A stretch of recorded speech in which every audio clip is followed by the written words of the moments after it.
que tu es freelance ou entrepreneur ou même en train de construire ton activité indépendante et tu ressens un flou constant.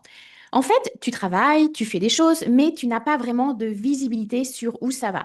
Tu passes ton temps d'un projet à l'autre, d'un client à l'autre, parfois même d'un outil à l'autre, et à la fin du mois, à la fin du trimestre, tu te dis, mais est-ce que j'ai vraiment avancé en fait dans la bonne direction? Je te rassure, tu n'es pas seul. Beaucoup d'entrepreneurs ambitieux, polyvalents, qu'ils soient en démarrage, en lancement ou même à la tête d'une entreprise grandissante, ont du mal à structurer leur business comme un vrai système pour avoir beaucoup plus de clarté sur les prochaines étapes de développement de leur entreprise. Dans cet épisode, je vais te partager une méthode que j'enseigne dans l'Audiopreneur Academy, celle que les OBM utilisent pour structurer des business avec stratégie et beaucoup de clarté. C'est le cycle de 90 jours. Ce cycle de 90 jours, c'est une méthode qui est simple, structurante et ça change complètement ta manière de piloter pour toi déjà et aussi pour tes clients si toi aussi tu es online business manager. Je suis Amélie Martineau et je suis la fondatrice de la Duopreneur Academy. J'accompagne les femmes qui veulent devenir duopreneurs, le nom que moi j'utilise pour désigner le métier que tu connais peut-être sous l'appellation d'online business manager ou d'OBM. Si jamais tu veux plus d'infos sur le rôle et les responsabilités d'une duopreneur, je te renvoie à la vidéo qui s'appelle Découvre le métier d'OBM en moins de 10 minutes. Tu auras déjà un premier aperçu de ce que c'est que ce nouveau métier que tu découvres peut-être aujourd'hui avec moi. Revenons à notre sujet du jour. Je vais te montrer comment ce cycle de 90 jours peut devenir la colonne vertébrale de ton business et évidemment de celui de tes clients, car la méthodologie que je vais te partager, nous l'utilisons aussi avec nos clients en tant que duopreneurs, en tant qu'OBM. Pourquoi est-ce que j'insiste sur la durée de ce cycle, sur les 90 jours? Tout simplement parce que 90 jours, c'est la durée parfaite. Pas trop longue pour avoir le temps de s'éparpiller et pas trop courte pour ne pas seulement rester à la surface.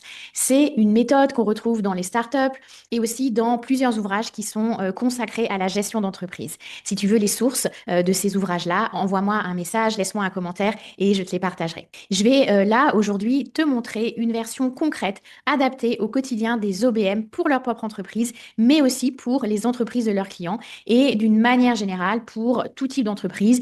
Ça fonctionne de la plus petite à la plus grande. Plongeons dans cette méthode du cycle de 90 jours. Je veux, pour que tu puisses mieux comprendre ce que je vais t'expliquer, que tu imagines un entonnoir inversé ou une pyramide. En haut, tu vas avoir la vision. Donc, la vision, c'est la direction, le rêve, le pourquoi on fait tout ça. Ensuite, tu vas avoir les objectifs. Donc, les objectifs, ce sont les résultats concrets qu'on veut atteindre en 90 jours. Et en dessous, tu vas avoir les projets. Donc, les projets, ça va être les leviers qu'on va activer pour atteindre ces objectifs qui sont au-dessus.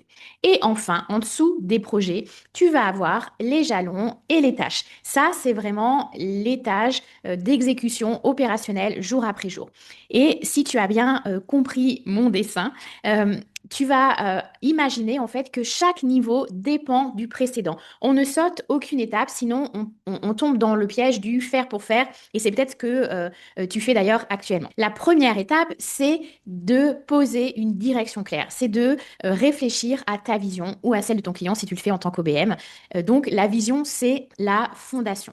La vision, elle se mesure pas, mais elle donne du sens à tout ce que tu vas faire ensuite, à tout ce que tu vas déployer. J'ai envie de prendre un exemple concret et je vais essayer de le dérouler pour toutes les étapes de ce cycle de 90 jours.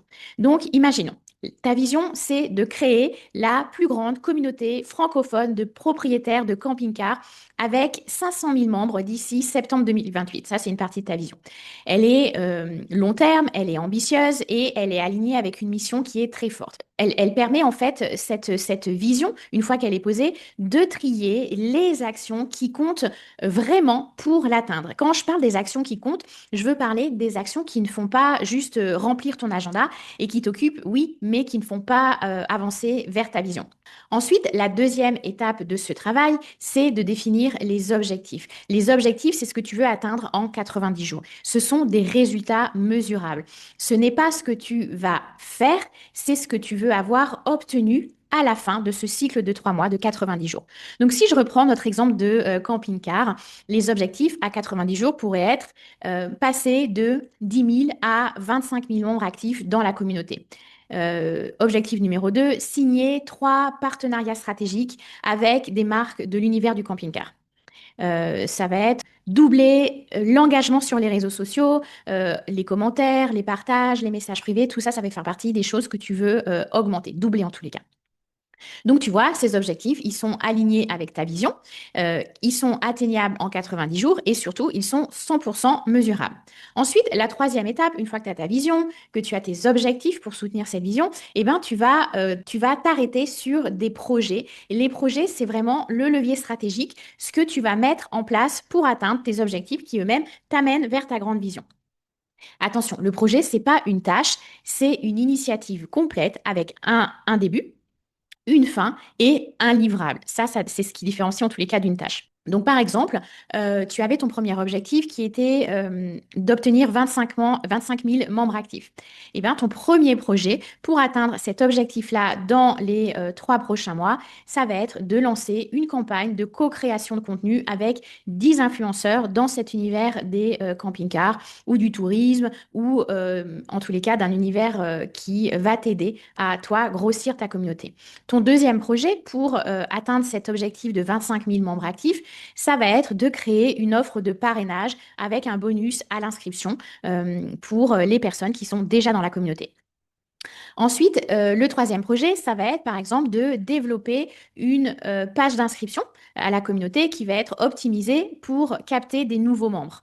Donc ça, c'est vraiment un travail de réflexion sur ton offre, ton positionnement, ton discours marketing, etc. Et effectivement, si par exemple, je veux réfléchir à ce que je vais mettre comme projet pour mon objectif numéro 3 qui était de doubler l'engagement, et ben mon premier projet, ça va être par exemple de créer un calendrier éditorial autour de témoignages et du GC. Ça va être, par exemple, de lancer un challenge avec un hashtag que tu vas demander de déployer mon van en photo ou mes vacances en van, bref, mes vacances en camping-car.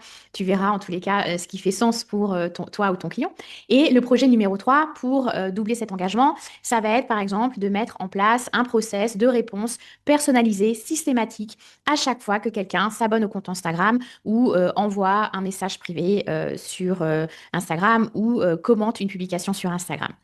Donc, tu vois, ces projets-là, ils sont activables, ils sont limités dans le temps et ils sont liés surtout à un objectif et chacun peut être suivi.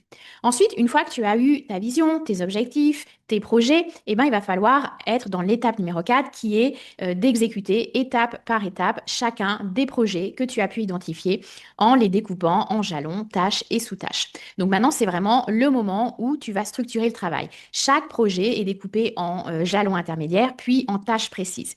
Donc je ne vais pas rentrer dans tous les objectifs, tous les projets, mais si je reprends l'objectif qui était d'augmenter la base de membres de ta communauté, le projet qui était de lancer une campagne avec 10 influenceurs, eh bien, ton jalon, ça va être par exemple l'identification des influenceurs avec une date précise, ça va être la préparation d'une proposition de collaboration, la signature des collaborations, c'est un autre jalon, et le lancement officiel de la campagne. Donc, tu vas avoir 4 jalons qui vont être comme ça planifiés dans le temps sur la durée que tu as estimée pour réaliser ce projet. Et c'est vraiment des repères, les jalons. C'est des repères dans le temps, des grandes étapes à franchir pour mener à bien ce projet-là. Et ensuite, il va y avoir des tâches et des sous-tâches. Donc ça, c'est vraiment des actions très précises qui sont attribuées à un responsable avec une date de livraison. Donc, les tâches, ça va par exemple être la recherche et la qualification de 30 influenceurs ciblés avec une deadline au 4 août. Donc ça, par exemple, et tu vas l'attribuer à ton client. Mettons que tu es OBM et que tu travailles pour un client, c'est ton client qui va être responsable de ça. Ensuite, ça va être la création du kit média avec une deadline le 6 août. Donc peut-être que ça va être attribué à quelqu'un qui s'occupe de la communication dans ton équipe ou toi. Et ça va être en tâche, tu vas voir par exemple aussi la rédaction des messages d'approche pour aller chercher ces influenceurs avec une date de livraison au 7 août et un responsable qui sera toi, par exemple, dans ça. Ensuite, il va y avoir une tâche qui va être récurrente, ça arrive. Donc, il y a des tâches avec des dates de livrables qui sont les dates finales, mais il y a aussi des tâches qui vont être récurrentes. Par exemple, tu vas décider que chaque lundi, durant toute la durée de ce projet, il y a un suivi et des relances hebdomadaires. Et donc, chaque lundi, tu vas t'attribuer cette tâche qui va revenir. automatiquement. Donc, est-ce que tu arrives maintenant à voir comme chaque couche de l'entonnoir crée encore plus de clarté? Et c'est vraiment là que ton rôle d'OBM prend tout son sens. Tu fais le lien entre la vision et l'exécution. Et dans ton business d'OBM, en fait, tu n'es pas là uniquement pour structurer celui des autres.